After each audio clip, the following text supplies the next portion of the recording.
Hey everyone, welcome to Raj economics and commerce classes. मैं हूं नीरज कुमार और आज मैं आप लोगों के बीच एक नए टॉपिक के लेके आया हूं जिसमें एक टर्म समझने वाले हैं। क्या है?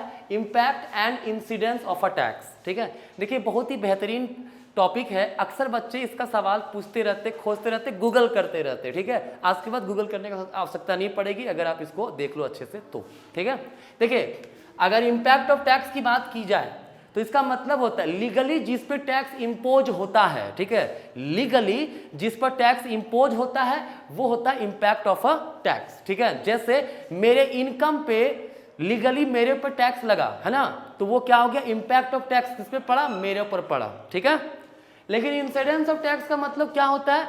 जो उसका बर्डन बियर करता है। ठीक है, टैक्स लीगली इंपोज मान लो ए पे हुआ है ना, और बर्डन भी उसी को बियर करना पड़ा। ठीक है, तो वो हो जाएगा impact of tax and incidence of tax on the same person. ठीक है, जैसे इनकम टैक्स की बात करें है ना, इनकम टैक्स की बात करें क्लियर, तो लीगली किस पर इंपोज होता है? इंडिविजुअल पे, किसी पे भी। ठीक है, जैसे मान लीजिए मेरे पे, my name is Neeraj, right, मेरे पे टैक्स इंपोज हुआ तो इम्पैक्ट ऑफ टैक्स मेरे पर ही पड़ा है ना।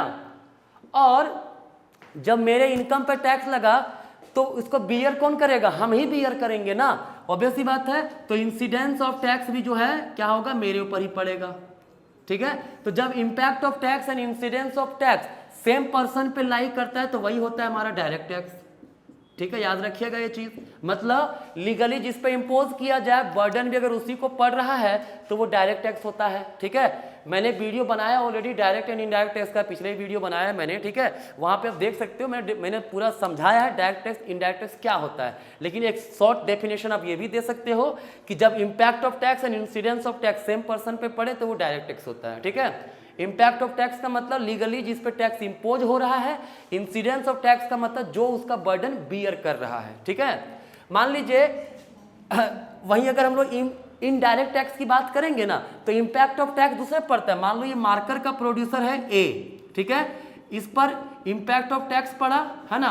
इम्पैक्ट ऑफ टैक्स चूंकि लीगली इंपोज उसी पे हुआ है, लेकिन उसका बर्डन बियर किया कंज्यूमर। कौन बर्डन बियर किया? कंज्यूमर। तो ये इंसिडेंस ऑफ टैक्स हो गया है ना।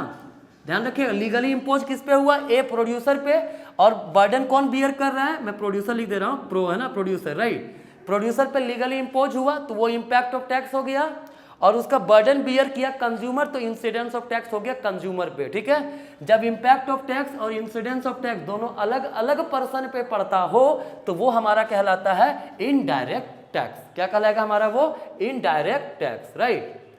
ध्यान रहेगा। अब आज से अगर कोई भी आपसे पूछे डायरेक्टली बोलना इम्पैक्ट ऑफ टैक्स मतलब जिस पर लीगली टैक्स इंपोज हो रहा है। ठीक है, इंसिडेंस ऑफ टैक्स मतलब जो उस टैक्स का बर्डन बियर कर रहा है वो क्या कहलाएगा? Incidence of tax. Clear? I hope आपको समझ में आ गया होगा। डायरेक्ट टैक्स में impact of tax and incidence of tax same person पे पड़ता है, वहीं इनडायरेक्ट टैक्स में इम्पैक्ट ऑफ टैक्स और इंसिडेंस ऑफ टैक्स दोनों डिफरेंट पर्सन पे पड़ता है। ठीक है, तो चलिए आज का ये टर्म यहीं तक रहा वीडियो। मिलते हैं नेक्स्ट क्लास में। Thank you.